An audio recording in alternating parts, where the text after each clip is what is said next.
మంచిగా మాట్లాడుతూ, అవసరమైతే కాళ్ళు మొక్కుతారు, అవసరమైతే మంచిగా మాట్లాడతారు. గెలిచిన తర్వాత నువ్వు అవసరానికి వెళ్తే సరే రేపు రా చూద్దాం, తర్వాత చూద్దాం అని దాటేస్తుంటారు. ఇవన్నీ కూడా ఒక పొలిటికల్ సెటైర్ని సార్ ఫిక్షన్లో చాలా అద్భుతంగా రాశారు.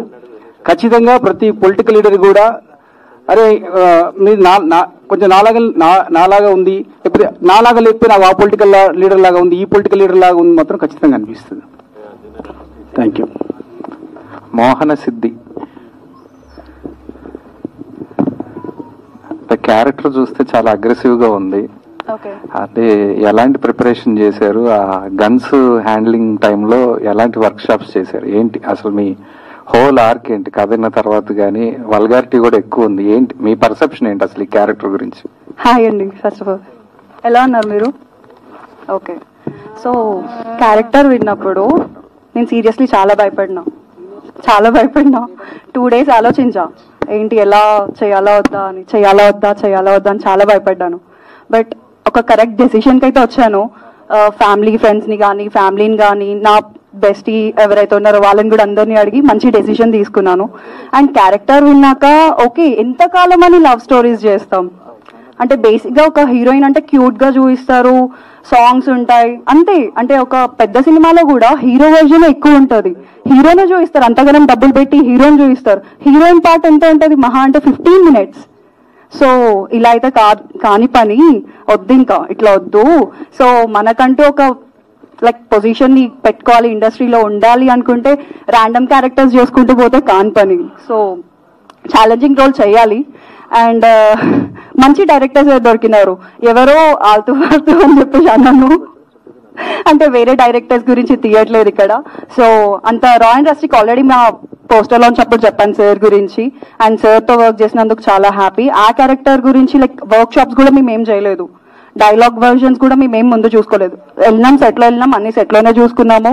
మాకు ఒక్క వర్క్ షాప్ కూడా లేదు, ఏ సీన్కి లేదు, ఏ క్యారెక్టర్కి కూడా వర్క్ షాప్ లేదు. డైరెక్ట్ గా చేసేసినాం, అందరం అయిపోయి హ్యాపీగా కంటిన్యూ చేసుకుంటున్నాం. ఇప్పుడు కూడా Part 2 కూడా ఉంది. Thank you sir. నరసింహనాథ్ గారు సార్, అంటే మాకు తెలిసిన తర్వాత మంచి సినిమాలు అని చెప్పి నరసింహనాథ్ గారి గురించి మాట్లాడుకునేవాళ్ళు. అంటే పైన మీరు పెట్టినట్టు 1940లో గ్రామం, తర్వాత కమల్తో నా ప్రయాణం. బట్ అంటే రాను కొంచెం మీ సినిమాలు ఎక్కువగా కొంచెం బూతులు వినపడుతున్నాయి, వైలెన్స్ ఎక్కువైపోయింది, రొమాన్స్ ఎక్కువైపోయింది. సో ఏంటి సార్ ఈ మైండ్ సెట్ ఎందుకు చేంజ్ అయిపోయింది మీకు?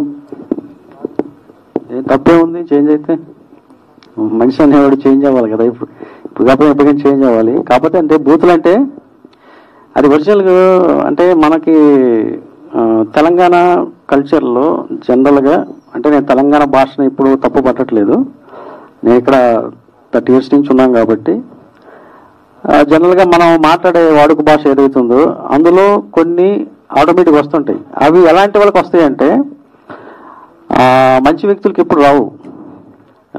దొంగతనాలు చేసి, దోపిడీలు చేసి, అమ్మాయిలు రేపు చేసిన వాళ్ళు, లేకపోతే రౌడిజం చేసిన వాళ్ళు, అలాంటి వాళ్ళకే వస్తాయి. ఎందుకంటే వాళ్ళు పొద్దులు ఇష్టప్పటి నుంచి కూడా వాళ్ళు మాట్లాడే భాష, అదే చెప్తున్నా కానీ నేను కొంతమంది వ్యక్తులను కలిసినప్పుడు వాళ్ళు మాట్లాడే భాష ఏదైతే ఉందో అది తెలంగాణ కల్చర్లో కొంతమంది వాడే భాష అనమాట. అది ఆ టైంలో వాళ్ళు వాడతారు, అది దాన్ని మనం తప్పడానికి లేదు. ఎందుకంటే వాళ్ళు ఆటోమేటిక్గా వచ్చే లాంగ్వేజ్ అనమాట. అది మంచి వ్యక్తులకు రాబోయి అలా అంటే కొంతమంది రఫ్ అండ్ టఫ్గా తిరిగే, జులాయిగా తిరిగే, కొంతమంది ఏదంటే రాంగ్ బిజినెస్ చేసేవాళ్ళు, రాంగ్ స్టెప్ తీసుకునే వాళ్ళు ఎవరైతే ఉంటారో అలాంటి వాళ్ళు ఆ మాట మాట్లాడతారు. కాబట్టి అందులో క్యారెక్టర్స్ కూడా అన్ని పాత్రలు మాట్లాడవు, కొన్ని పాత్రలే మాట్లాడతాయి. అది ఎందుకు మాట్లాడతారంటే వాళ్ళు వచ్చిన వాతావరణం, అది వాళ్ళు చిన్నప్పటి నుంచి పెరిగిన వాతావరణం, వాళ్ళు పుట్టినప్పటి నుంచి వచ్చిన వాతావరణం ఏదైతుందో, సో అందువల్ల వాళ్ళు అలా మాట్లాడతారు. కాబట్టి మేము ఆ లాంగ్వేజ్ని మేము పెట్టడం జరిగిందనమాట. అండ్ రీసెంట్గా ఒక డైరెక్టర్ కూడా పాపం ఒక వీడియోలో ఆయన సినిమాలకు ఎవరు రావట్లేదు అని చెప్పి చెప్పుతో కొట్టుకునేంత పని చేశారు. అండ్ మారుతి గారు కూడా దాని గురించి మాట్లాడారు యాజ్ ఎ డైరెక్టర్గా. సో ప్రస్తుత పరిణామాల గురించి మీరేం చెప్తారు సార్? అంటే ఒక్కటి, మనం చెప్పు తీసుకుని కొట్టినా లేదా పెట్రోల్ బస్సు తగలు పెట్టుకున్నా కూడా జనాలు రారు. ఎవరు బాబు నేను చచ్చిపోతున్నా ఆ సినిమాకి రమ్మంటే రారు. వాళ్ళకి ఎప్పుడు కూడా ఒకటి ఏంటంటే కంటెంట్ నచ్చాలి. మనం ఇచ్చే టీజర్ కానీ ట్రైలర్ ఏదైతే ఉందో అది నచ్చితే థియేటర్కి వస్తారు, లేకపోతే రాదు. నా సినిమా కానీ ఎవరి సినిమా అయినా సరే మారుతి గారు చెప్పింది కరెక్టే, 100% కరెక్ట్. ఎందుకంటే మనం ఒక కంటెంట్ చేస్తాం, ఆ కంటెంట్ అవతల ఆడియన్స్కి నచ్చాలి వాళ్ళకి. అందులో ఏ అంశమైనా నచ్చొచ్చు. ఇప్పుడు లిటిల్ ఆర్ట్ సినిమా కానీ తర్వాత మిరాయి సినిమా కానీ ఏదైనా సరే ఆడియన్స్ నచ్చితే డెఫినెట్ థియేటర్కి వస్తారు. అది 100% కరెక్ట్. అంతేగాని నేను చెప్పు తీసుకుని కొట్టుకుంటాను, లేకపోతే నేను పెట్రోల్ తగలబెట్టుకుంటాను, మీరు రాకపోతే నాకు కూడా రారు, నువ్వు తగలబెట్టి పోరా బాబు అంటారు వాళ్ళు. ఒకటే మాట, నాకు అవసరం లేదు అంటారు. ఇదేనమాట. విక్రమ్ గారు ఇక్కడ సదనం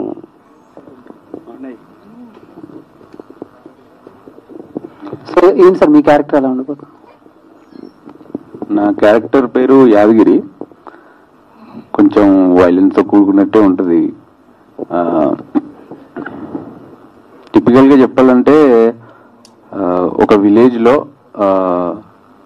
ఒక పొలిటికల్ ఫ్యామిలీకి సంబంధించిన క్యారెక్టర్. బ్రో నువ్వే అడిగి నువ్వే అటేటో చూస్తే ఎట్లా. సో అంతే, ఇంకేం కావాలి చెప్పు. క్యారెక్టర్ చెప్పే కదా. సో టిపికల్ పొలిటికల్ రూరల్ ఫ్యామిలీలో ఉన్న ఒక పొలిటికల్ ఫ్యామిలీలో ఉండే ఒక అబ్బాయి, వాళ్ళ నాన్న చెప్పిన మాట జవదాటని ఒక అబ్బాయి. వాళ్ళ నాన్న ఎంత కిరాతకుడైనా కూడా నాన్న కాబట్టి నాన్నకు సపోర్ట్ చేసే క్యారెక్టర్. శ్రీలు గారు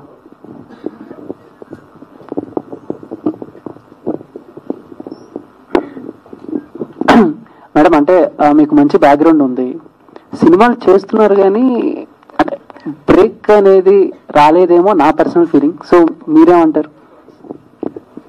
ఈ సినిమా రిలీజ్ అవుద్దిగా, వస్తుంది. ఫిక్సా? సరే, ఇందాక మీరు మాట్లాడుతూ దేవరాలు చేశాను. అవును, దేవరా చేసిన దానికంటే ఇది నాకు సెకండ్ అవకాశం అన్నారా, లేకపోతే దానికంటే ఇది ఇంకా బెటర్? బట్ ఎందుకంటే మరి ఫ్యాన్స్ ఏమైనా కామెంట్? ఇప్పుడు ఫ్యాన్స్ ఉంటారండి. ఇప్పుడు ఎన్టీఆర్ ఫ్యాన్ నేను. సో ఆయనతో అవకాశం అంటూనే ఓపేసుకున్నాను, చేసేసాను. ఓకే, దానికి తగినట్టు 49 minutes ప్రెజెన్స్ వచ్చింది అండ్ హ్యాపీ. బట్ దానికంటే ముందు ఇప్పుడు మీరు యాంకర్ కదా, సో మీకు ఫుల్ ఫ్లెడ్జ్ యాంకర్ గా ఎప్పుడు అవకాశం వచ్చింది? నేను అనుకున్నప్పుడే సార్. మీరు అనుకున్నప్పుడు రాదు కదా. అనుకుంటేనే కదా అన్ని చేస్తాం. ఎలా వస్తుంది? ఆపోజిట్ లో ఉన్న వాళ్ళు కూడా మీకు అవకాశం